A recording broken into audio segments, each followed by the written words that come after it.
Hello friend, आपका अपना YouTube channel Faizan electrical में आप लोग का स्वागत है। आज हम इस वीडियो में आप लोग को बताएंगे कि इस मार्बल कटर मशीन का प्रॉब्लम क्या है और इस प्रॉब्लम को हम किस प्रकार से रिपेयरिंग कर सकते हैं। चैनल में अगर आप नए हो तो सबसे पहले चैनल को सब्सक्राइब कर लें। इस मार्बल कटर मशीन में प्रॉब्लम है कि ये जो मार्बल कटर मशीन है अपने स्पीड में फुल स्पीड चल रहा है, लेकिन इसमें प्रॉब्लम हो रहा है कि जो इसका ब्लेड है स्पीड नहीं घूम रहा है।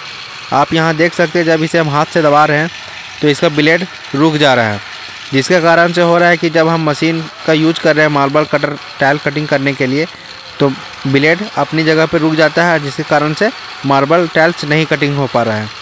तो चलिए इस वीडियो में हम आपको पूरी जानकारी देते हैं किस प्रकार से आप इस वीडियो में सीख सकते हैं कि मार्बल कटर मशीन को किस प्रकार से आप रिपेयर कर सकते हैं।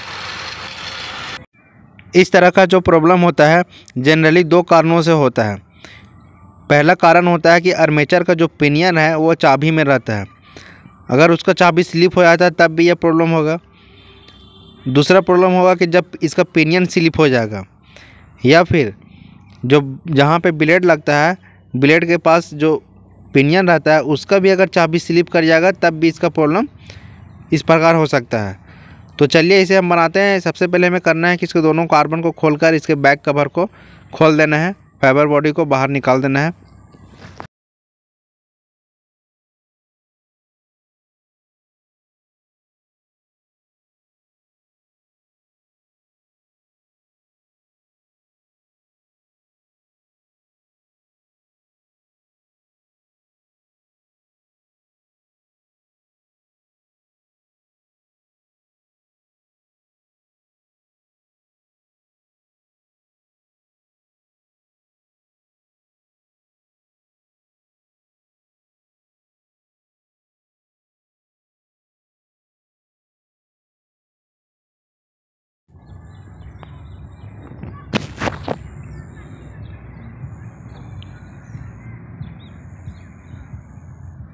बैक कवर खोलने के बाद हेड को अलग कर देना है।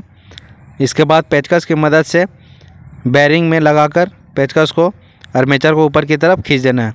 आर्मेचर बहुत ही आसानी से बाहर आ जाएगा। यहाँ आप देख सकते हैं कि इसका जो पिनियन है इसमें चाबी लगा हुआ है, प्रॉपर तरीक़ा से काम कर रहा है, और इसका जो आर्मेचर का पिनियन है पिनियन भी सही है। तो इसका हेड में जो लगा हुआ रहता है पिनियन उसे हम चेक कर लेते हैं।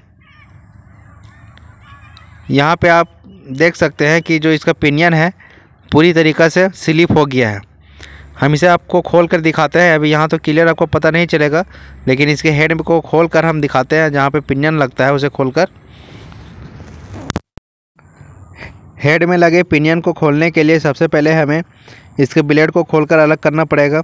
इस प्रकार से नट में 10 नंबर बोल्ट में हथौड़ी की मदद से चोट मारेंगे। उसके बाद 10 नंबर रेंच की मदद से इस ब्लेड को खोलकर बाहर निकालेंगे।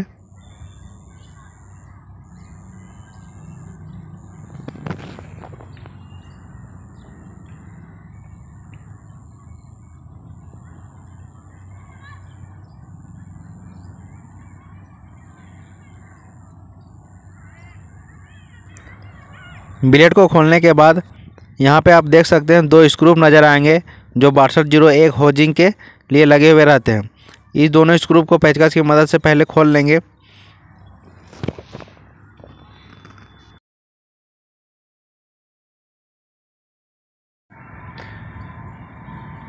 उसके बाद इस प्लेट को आप बाहर निकालेंगे और पेचकस की मदद से इस होजिंग को ऊपर की तरफ खींचेंगे। बहुत ही आसानी से यह होजिंग निकल जाएगा।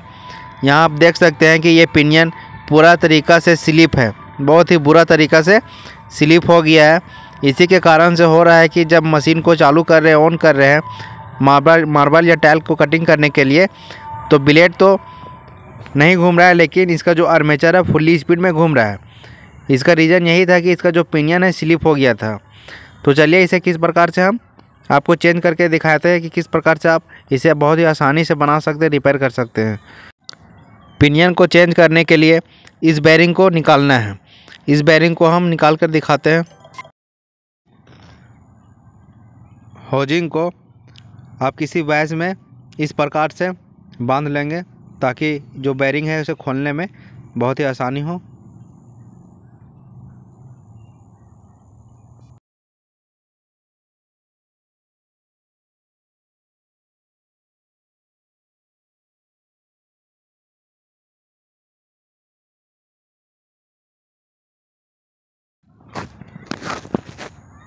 बैरिंग को निकालने के लिए 2 पेचकस की ज़रूरत होगा, जिससे आप बहुत ही आसानी से इस बैरिंग को आप निकाल सकते हैं।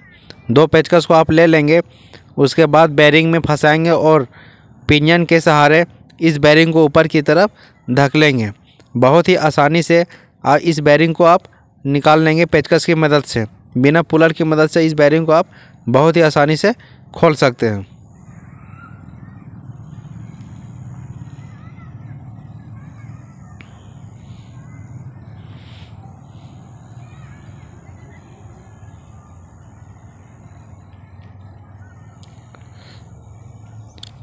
अब हमें इस पिनियन को खींच देना है।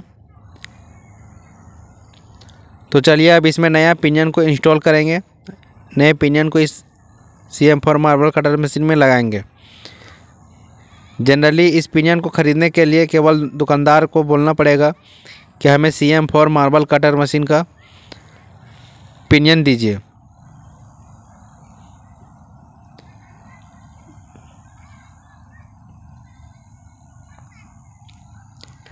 जब इस पिनियन को हमने खोला था तो यह केवल हाथ से ही बाहर आ गया था।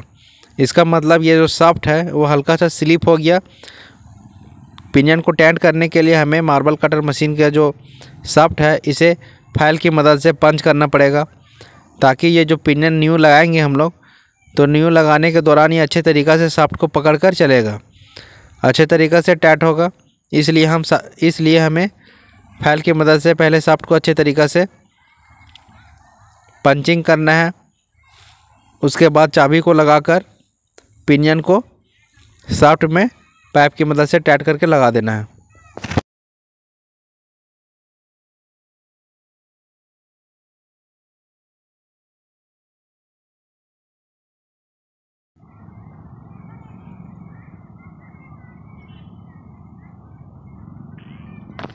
पिनियन को लगाने के बाद अब इस छोटे बेरिंग को भी हमें लगा देना है।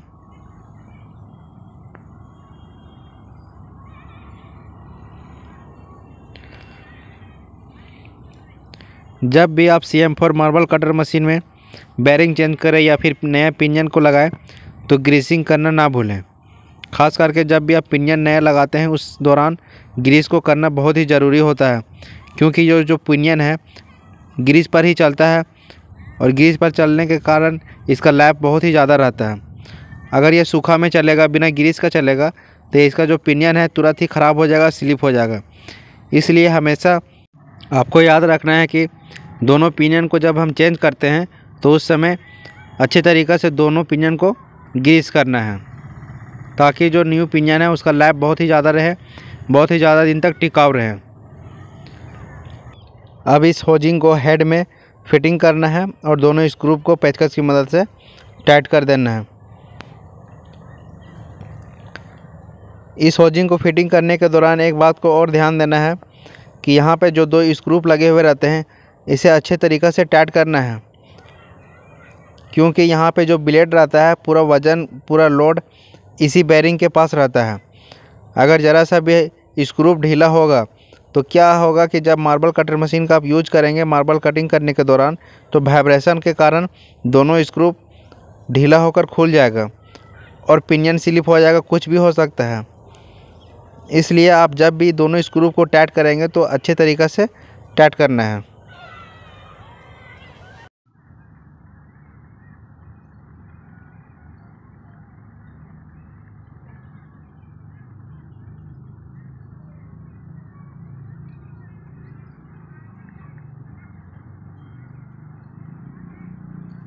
यहाँ तक हेड में लगे पिनियन का काम कंप्लीट हो चुका है। अब हमें करना है कि इसका जो आर्मेचर का जो पिनियन होता है इसे भी चेंज करना है। जब कभी भी आर्मेचर का जो पिनियन है या फिर हेड का पिनियन है, दोनों में से कोई एक भी ख़राब हो जाता है तो आपको माइंड में रखना है, आपको ध्यान में रखना है कि दोनों पिनियन को हमें चेंज करना है, नहीं तो आवाज़ का जो प्रॉब्लम है वो स्टार्ट हो जाएगा। यहाँ आप देख सकते हैं कि जब इस पिनियन को आप बाहर निकालें तो हाथ से निकल गया बिना पुलर की मदद से, तो ऐसा बिल्कुल भी नहीं होना चाहिए।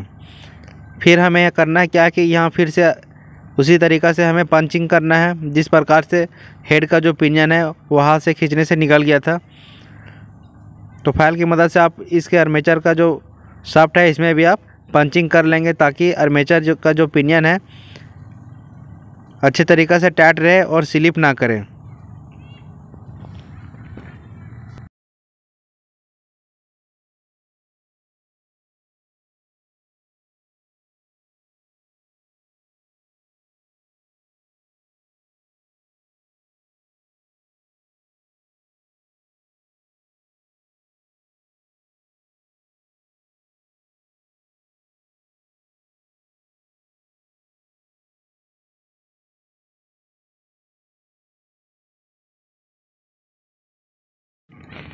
इस प्रकार से आर्मेचर को फिटिंग करने के बाद अब हमें लास्ट में इसके फाइबर बॉडी को, बैक कवर को लगाएंगे और इसके दोनों कार्बन को भी लगा देंगे।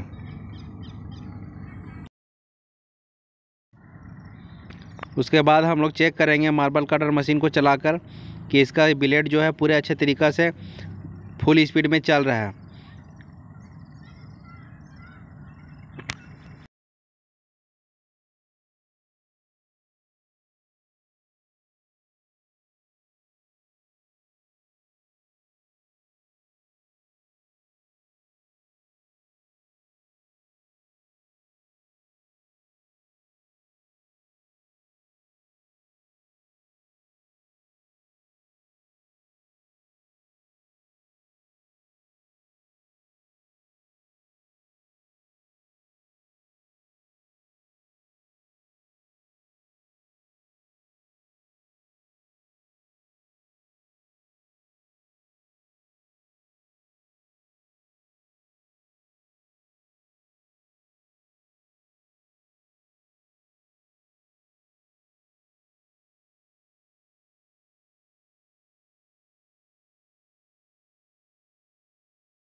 मार्बल कटर मशीन पूरे अच्छे तरीक़े से बन गया है। आप देख सकते हैं कि हम पेचकस की मदद से इस ब्लेड को रोकने की कोशिश कर रहे हैं, लेकिन ये जो ब्लेड है अपने फुल स्पीड में चल रहा है, ज़रा सा भी रुक नहीं रहा है। इस प्रकार से मार्बल कटर मशीन को बहुत ही आसानी से आप रिपेयर कर सकते हैं।